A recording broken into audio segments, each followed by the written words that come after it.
എല്ലാവർക്കും മച്ചക്കല്ല കിച്ചണിലേക്ക് വീണ്ടും സ്വാഗതം. നമ്മൾ ഇന്ന് വളരെ ടേസ്റ്റി ആയിട്ടുള്ള ഒരു ഡിഷാണ് തയ്യാറാക്കാൻ പോകുന്നത്. ഞാൻ അതിനായിട്ട് ആപ്പിളാണ് എടുത്തിട്ടുള്ളത്. നമുക്ക് ആപ്പിളിന്റെ തൊലിയൊക്കെ ഒന്ന് കളഞ്ഞ് നമുക്ക് ചെറിയ പീസാക്കി ഒന്ന് കട്ട് ചെയ്തെടുക്കാം. നമ്മളൊരു ആപ്പിൾ കേക്കാണ് തയ്യാറാക്കാൻ പോകുന്നത്. നിങ്ങളാരും ഇതുവരെ കഴിച്ചിട്ടില്ലാത്ത കേക്കാണെങ്കിൽ എല്ലാവരും ഒന്ന് തയ്യാറാക്കി നോക്കൂ. വളരെ ടേസ്റ്റി ആയിട്ടുള്ളൊരു കേക്കാണ് നമ്മളിപ്പോൾ തയ്യാറാക്കാൻ പോകുന്നത്. ഇതെങ്ങനെയാണ് തയ്യാറാക്കുന്നത് നമുക്കൊന്ന് കണ്ടു നോക്കാം.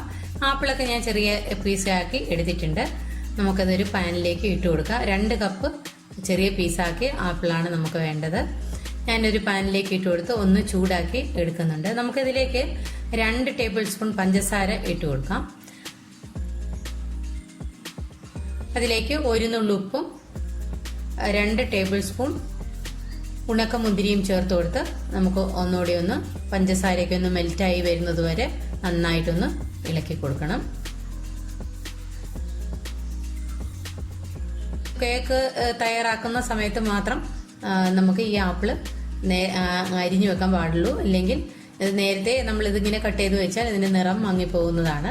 അതുകൊണ്ട് നമ്മളിപ്പോൾ ഇത് പാൻ വെച്ച് കൊടുത്ത് നമ്മൾ തയ്യാറാക്കാൻ പോകുന്ന സമയത്ത് മാത്രം ആപ്പിള് കട്ട് ചെയ്ത് എടുത്താൽ മതി. ഇപ്പം പഞ്ചസാരയൊക്കെ ഒന്ന് മെൽറ്റായി വന്നിട്ടുണ്ട്. അപ്പോൾ നമുക്ക് ഇതൊന്ന് ഒന്നുകൂടി ഒന്ന് ഇളക്കി കൊടുത്ത് നമുക്കിതൊരു 1 മിനിറ്റ് ഒന്ന് അടച്ചു വെച്ച് ഒന്ന് വേവിച്ചെടുക്കണം. നമുക്കതൊന്ന് അടച്ചു വെച്ച് 1 മിനിറ്റ് വരെ ഒന്ന് വെയിറ്റ് ചെയ്ത് വെക്കാം. 1 മിനിറ്റ് കഴിഞ്ഞിട്ടുണ്ട്. നമുക്കതൊന്ന് തുറന്നു നോക്കാം. അപ്പോൾ ആപ്പിളൊക്കെ നന്നായിട്ട് ആപ്പിളിന്റെയും വെള്ളമൊക്കെ ഒന്ന് ഇറങ്ങി നന്നായിട്ട് ഒന്ന് വറ്റി വന്നിട്ടുണ്ട്. നല്ല സോഫ്റ്റ് ആയിട്ടുണ്ട്. ഇപ്പോൾ നമുക്കൊരു ആപ്പിളിന്റെ പീസ് എടുത്ത് ഒന്ന് പ്രസ് ചെയ്ത് നോക്കിയാൽ മതി, നമുക്ക് മനസ്സിലാവും. നമുക്ക് ഈ സമയത്ത് ഗ്യാസ് ഓഫ് ചെയ്ത് കൊടുക്കാം. ഓഫ് ചെയ്ത് കൊടുത്തിട്ട് തണുക്കുന്നവരെ നമുക്കൊന്ന് വെയിറ്റ് ചെയ്യാം. ബാക്കിയുള്ള ഇൻഗ്രീഡിയൻസ് എല്ലാം നമുക്ക് ആ സമയം കൊണ്ട് തയ്യാറാക്കാവുന്നതാണ്. ആപ്പിൾ ഇനി ഇങ്ങനെ തയ്യാറാക്കാൻ താല്പര്യം ഇല്ലാത്തവർക്ക് ആപ്പിൾ ചെറിയ പീസാക്കി കട്ട് ചെയ്തിട്ട് കേക്കിന്റെ ബാറ്ററിലേക്ക് ഇട്ട് കൊടുത്താൽ മതി, കുഴപ്പമൊന്നുമില്ല. നമ്മളൊരു മിക്സിയുടെ ജാറിലേക്ക് ഒരു 1/4 കപ്പ് പഞ്ചസാര ഇട്ട് കൊടുത്തിട്ടുണ്ട്. അതിലേക്ക് 2 ഗ്രാമ്പൂ 2 ഏലക്ക ഇട്ട്, ഏലക്കയുടെ സീഡ് മാത്രം എടുത്തിട്ടാണ് നമ്മളിപ്പോൾ ഇട്ട് കൊടുത്തത്. നല്ല ഫൈൻ പൗഡറായിട്ട് നമുക്കിതൊന്ന് പൊടിച്ചെടുക്കാം. ഒരു ബൗളിലേക്ക് ഒരു എഗ്ഗ് ആണ് എടുത്തിട്ടുള്ളത്, കോഴിമുട്ടയാണ്. ഒന്ന് പൊട്ടിച്ച് അതിലേക്ക് ഒഴിച്ചു കൊടുത്ത് നന്നായിട്ട് നമുക്ക് ബീറ്റ് ചെയ്തെടുക്കണം. ഇതിലേക്ക് 1/2 ടീസ്പൂൺ വാനില എസൻസ് കൂടി ചേർത്ത് കൊടുത്ത് നമ്മളൊരു വിസ്ക് ഉപയോഗിച്ചിട്ടാണ് നമ്മളിത് ഒന്ന് കലക്കിയെടുക്കുന്നത്.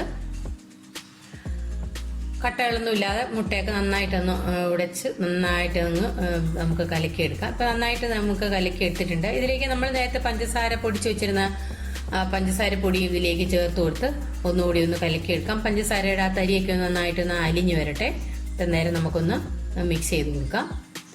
നമ്മൾ കേക്ക് ഉണ്ടാക്കാൻ ബീറ്ററോ ഓവണോ ഒന്നും ഉപയോഗിക്കുന്നില്ല. നമുക്ക് ഈസി ആയിട്ട് നമുക്ക് ബീറ്ററും ഓവണും ഒന്നും ഇല്ലാതെ നമുക്ക് കേക്ക് എങ്ങനെയാണ് തയ്യാറാക്കുന്നതെന്ന് കണ്ടു നോക്കാം. നമുക്ക് ആ പഞ്ചസാരയൊക്കെ അലിഞ്ഞു വന്നിട്ടുണ്ട്. ഇതിലേക്ക് ഒരു 1/4 കപ്പ് തൈരാണ്, പുളിയില്ലാത്ത തൈര് വേണം ചേർത്ത് കൊടുക്കാൻ. കട്ടയായിട്ടുള്ള തൈരാണെങ്കിൽ ആ കട്ടകളൊക്കെ ഒന്ന് ഉടച്ച് അതിലേക്ക് ഒഴിച്ചു കൊടുക്കാം. അപ്പം നമുക്ക് പെട്ടെന്ന് കലക്കി എടുക്കാവുന്നതാണ്. ഇനി ഇതിലേക്ക് 1/4 കപ്പ് സൺഫ്ലവർ ഓയിലാണ് ഒഴിച്ചു കൊടുക്കുന്നത്. സൺഫ്ലവർ ഓയിൽ അല്ലെങ്കിൽ മെൽറ്റ് ചെയ്ത ബട്ടർ ഒഴിച്ചു കൊടുക്കാം. നന്നായിട്ട് എന്നിട്ട് നമുക്കിതൊന്ന് കലക്കിയെടുക്കണം. എണ്ണയൊന്നും മുകളിൽ ഇങ്ങനെ തെളിഞ്ഞ് കാണാത്ത രീതിയിൽ നമുക്കിതൊന്ന് കലക്കിയെടുക്കണം. ഇനി നമുക്ക് ഡ്രൈ ഇൻഗ്രീഡിയൻസ് ആണ് നമ്മൾ ഇതിലേക്ക് ചേർത്ത് കൊടുക്കുന്നത്. നമ്മൾ 1 കപ്പ് മൈദയാണ് ചേർത്ത് കൊടുക്കുന്നത്. 250 ml കപ്പിലാണ് 1 കപ്പ് മൈദ. നമ്മൾ ഇതിങ്ങനെ അളവ് ലെവല് ചെയ്ത് വേണം നമ്മൾ എടുക്കാൻ. അമർത്തി പ്രസ് ചെയ്ത് അളവ് എടുക്കരുത്. അതുപോലെ കൂമ്പാരമായിട്ടും അളന്ന് എടുക്കരുത്. പിന്നെ ബേക്കിംഗ് പൗഡറാണ് നമ്മൾ ചേർത്ത് കൊടുക്കുന്നത്. അത് 1.5 ടീസ്പൂണാണ്. അതും സ്പൂണിൽ ലെവൽ ചെയ്ത് വേണം എടുക്കാൻ. 1/4 ടീസ്പൂൺ ഉപ്പാണ് ചേർത്ത് കൊടുക്കുന്നത്. നമ്മളിതിൽ ബേക്കിംഗ് സോഡ ചേർത്ത് കൊടുക്കുന്നില്ല. ഇനി നമ്മൾ അരിപ്പയിലേക്ക് ഇട്ട് കൊടുത്ത മാവ് ഡ്രൈ ഇൻഗ്രീഡിയൻസ് എല്ലാം നമ്മൾ കുറേശ്ശെ അരിച്ച്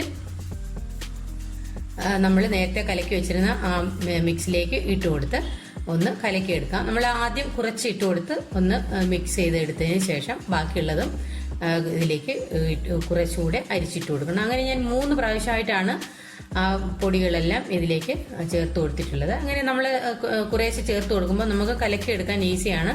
കട്ടകളൊന്നും ഇല്ലാതെ നമുക്ക് കലക്കിയെടുക്കാൻ പറ്റുന്നതാണ്. അതുകൊണ്ടാണ് കുറേശ്ശെ ഇട്ട് കൊടുത്ത് കലക്കി എടുക്കുന്നത്. നമ്മളിങ്ങനെ കുറേശ്ശായിട്ട് ഒന്ന് അടിച്ച് പതപ്പിച്ചെടുക്കേണ്ട ആവശ്യമൊന്നുമില്ല. ഇത് മിക്സ് എല്ലാം ഒന്ന് കലങ്ങി കട്ടകളൊന്നും ഇല്ലാതെ നമുക്കതൊന്ന് കലക്കി എടുത്താൽ മതി. ഇപ്പം നമ്മൾ ഇട്ട് കൊടുത്ത മിക്സ് എല്ലാം നന്നായിട്ടൊന്ന് പൊടികളെല്ലാം നന്നായിട്ടൊന്ന് കലക്കി എടുത്തിട്ടുണ്ട്. പിന്നെ ഇതിലേക്ക് നമ്മൾ 1/4 കപ്പ് ഇളം ചൂടുള്ള പാലാണ് ചേർത്ത് കൊടുക്കുന്നത്. ഇതോടെ ചേർത്ത് കൊടുത്ത് അന്നിപ്പോൾ നമ്മുടെ ബാറ്റർ ഒന്നുകൂടി ഒന്ന് ലൂസായിട്ട് നമുക്ക് കിട്ടും. ഇപ്പോൾ ഒരു കുറച്ച് തിക്കായിട്ടാണ് ഇരിക്കുന്നത്. നമുക്കതൊന്ന് കലക്കിയെടുക്കാം. ഇപ്പോൾ നമ്മുടെ ബാറ്റർ റെഡി ആയിട്ടുണ്ട്. നമ്മൾ നേരത്തെ തയ്യാറാക്കി വെച്ചിരുന്ന ആപ്പിളിന്റെ മിക്സ് ഇതിലേക്ക് കുറച്ച് ഇട്ട് കൊടുക്കാം. കുറച്ച് ഞാൻ മാറ്റി വെച്ചിട്ടുണ്ട്. നമുക്ക് കേക്ക് ടിന്നിന്റെ അടിഭാഗത്ത് ഇട്ട് കൊടുക്കാൻ വേണ്ടിയിട്ടാണ്. ഇപ്പോൾ ആപ്പിൾ ഇട്ട് കൊടുത്ത് നന്നായിട്ട് ആപ്പിളിന്റെ പീസുകൾ എല്ലാ ഭാഗത്തും ആവത്തൊക്കെ വിധത്തിൽ നമുക്കതൊന്ന് മിക്സ് ചെയ്ത് കൊടുക്കാം.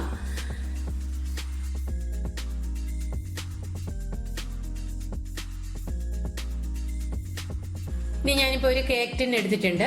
നമുക്കൊരു ബട്ടർ പേപ്പർ റൗണ്ട് ഷേപ്പിൽ കട്ട് ചെയ്ത് ഞാൻ കേക്ക് ടിൻ്റെ അടിയിൽ വെച്ച് കൊടുത്തിട്ടുണ്ട്. ഇതിലേക്ക് നമുക്കൊന്ന് ഓയിലോ ബട്ടറോ എന്തെങ്കിലും ഒന്ന് പുരട്ടി കൊടുക്കണം. നിങ്ങളുടെ കയ്യിൽ കേക്ക് ടിൻ ഇല്ലെങ്കിൽ ഒരു സ്റ്റീലിൻ്റെ ഇതുപോലെ റൗണ്ട് ഷേപ്പിലുള്ള ഒരു പാത്രം എടുത്ത് ഇതിൽ ഒരു ബട്ടർ പേപ്പർ കട്ട് ചെയ്ത് ഓയിൽ പുരട്ടി കൊടുത്താൽ മതി. ബട്ടർ പേപ്പർ ഇല്ലെങ്കിൽ അടിയിൽ ഓയിൽ പുരട്ടി കൊടുത്ത് കുറച്ച് മൈദ പൊടിയൊന്നും ഇട്ട് ഒന്ന് ഡസ്റ്റ് ചെയ്തെടുത്താൽ മതി. അധികമുള്ള മൈദ പൊടി അങ്ങ് മാറ്റി കളയണം.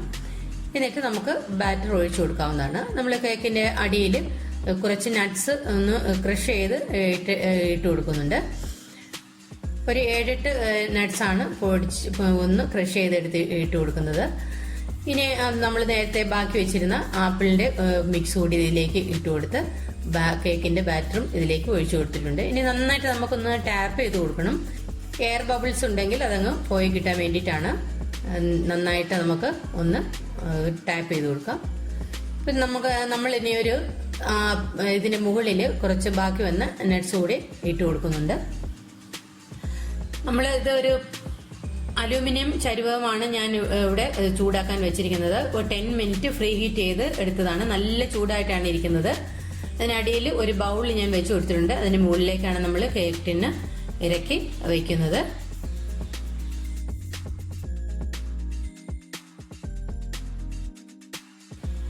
എന്നിട്ട് നമുക്ക് 45 to 50 മിനിറ്റ് വരെയാണ് ഇത് വെന്ത് കിട്ടാൻ നമ്മൾ എടുക്കുന്നത്. ബേക്ക് ചെയ്യാനായിട്ട് എടുക്കേണ്ട സമയം ഇപ്പോൾ ഒരു 45 മിനിറ്റ് കഴിഞ്ഞിട്ടുണ്ട്. ഞാനിത് തുറന്നു നോക്കി.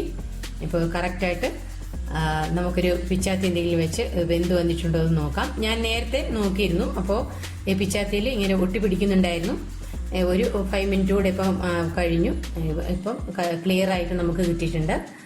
ഇനി കേക്ക് ടിൻ പുറത്തെടുത്ത് ഇനി കേക്ക് ഒന്ന് തണുക്കുന്നത് വരെ നമുക്കൊന്ന് വെയിറ്റ് ചെയ്യാം. അതിന് മുകളിലൊരു തുണിയോ എന്തെങ്കിലും ഒന്ന് ഇട്ട് കൊടുത്ത് ഒന്ന് തണുക്കാനായിട്ട് നമുക്ക് വെയിറ്റ് ചെയ്യാം.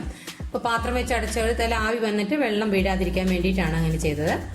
ഇനി ഇപ്പോൾ നന്നായിട്ട് തണുത്ത് വന്നിട്ടുണ്ട്. ഇനി കേക്കിൻ്റെ സൈഡൊക്കെ ഒന്ന് വിടിയിച്ച് കൊടുത്തിട്ട് നമുക്ക് ഈ കേക്ക് ഒരു പാത്രത്തിലേക്ക് ഒരു ഡിഷിലേക്ക് നമുക്ക് മാറ്റി എടുക്കാവുന്നതാണ്. ഒരു സ്പാച്ചിൽ ഉപയോഗിച്ചോ പിച്ചാത്തിയോ എന്തെങ്കിലും ഒന്ന് ഉപയോഗിച്ച് സൈഡൊക്കെ ഒന്ന് വിടിയിച്ച് കൊടുത്താൽ മതി. എന്നിട്ട് ഈ ഡിഷിലേക്ക് നമുക്ക് കേക്ക് ടിൻ്റെ മുകളിൽ വെച്ച് ഒന്ന് കമഴ്ത്തി കൊടുക്കാം. എന്നിട്ട് അടിഭാഗത്തൊന്ന് ചെറുതായിട്ടൊന്ന് തട്ടി കൊടുത്താൽ മതി. അപ്പോൾ ഇത് ഡിഷിലേക്ക് നമുക്ക് ഈസി ആയിട്ട് ഡിമോൾഡ് ചെയ്ത് എടുക്കാവുന്നതാണ്. അപ്പോൾ നമുക്ക് ഇത് കേക്ക് ടിന്ന് മാറ്റി നോക്കാം എങ്ങനെയുണ്ടെന്ന്. കറക്റ്റായിട്ട് നമുക്ക് കേക്ക് കിട്ടിയിട്ടുണ്ട്. നമ്മൾ ഇനി മുകളിൽ വെച്ചിരുന്ന ബട്ടർ പേപ്പർ അങ്ങ് ഇളക്കി മാറ്റി കൊടുക്കാം. ഞാനൊന്ന് നേരത്തെ ഒന്ന് പ്രസ് ചെയ്ത് നോക്കിയിരുന്നു. നല്ല സോഫ്റ്റ് ആയിട്ടാണ് നമുക്ക് കേക്ക് കിട്ടിയിട്ടുള്ളത്. അപ്പോൾ നല്ല ഭംഗിയുണ്ട് കാണാൻ. നല്ല അടിഭാഗമൊക്കെ നന്നായിട്ട് മൊരിഞ്ഞ് കിട്ടിയിട്ടുണ്ട് നമ്മുടെ കേക്ക്. അപ്പോൾ നമുക്കിനി ഇതൊന്ന് തിരിച്ചുകൂടി ഒന്ന് നമുക്ക് നോക്കാം. ഡിഷ് മുകളിൽ വെച്ച് ഒന്ന് തിരിച്ചു കൊടുത്താൽ മതി. നന്നായിട്ട് നമുക്ക് തിരിച്ചെടുക്കാം ഈസി ആയിട്ട്.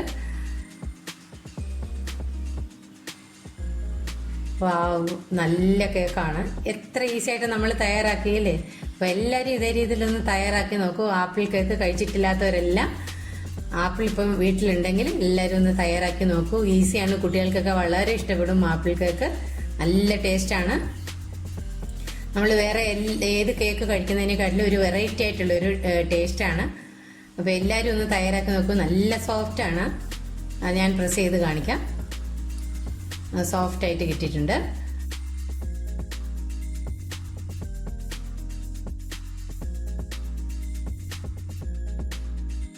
ഞാൻ യൂട്യൂബിൽ ഇടാൻ വേണ്ടി ആദ്യമായി തയ്യാറാക്കിയ കേക്കാണ്. നിങ്ങളുടെ എല്ലാവരുടെ അനുവാദത്തോടുകൂടി ഞാൻ ടേസ്റ്റ് ചെയ്ത് നോക്കാം.